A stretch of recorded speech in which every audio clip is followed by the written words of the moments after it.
депутат болып отырып, мемлекеттен бөлінген қаржыдан бөлек қалтаңыздан бір ақша қаржы шығарып, елге, халыққа қайырымдылық жасаған кезіңіз болды ма?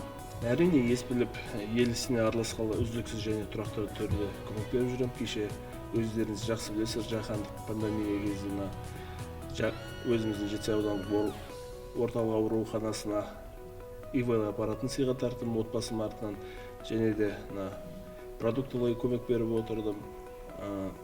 Кешегі азық-түлік, кешегі К28 каналының үстінде мост көпір салып бердім халыққа. Асық ата орта мектебінің әжетханасын балдарға әжетхана салып беріп өз қаражатынан. Сондай игі істер істеп жүрміз.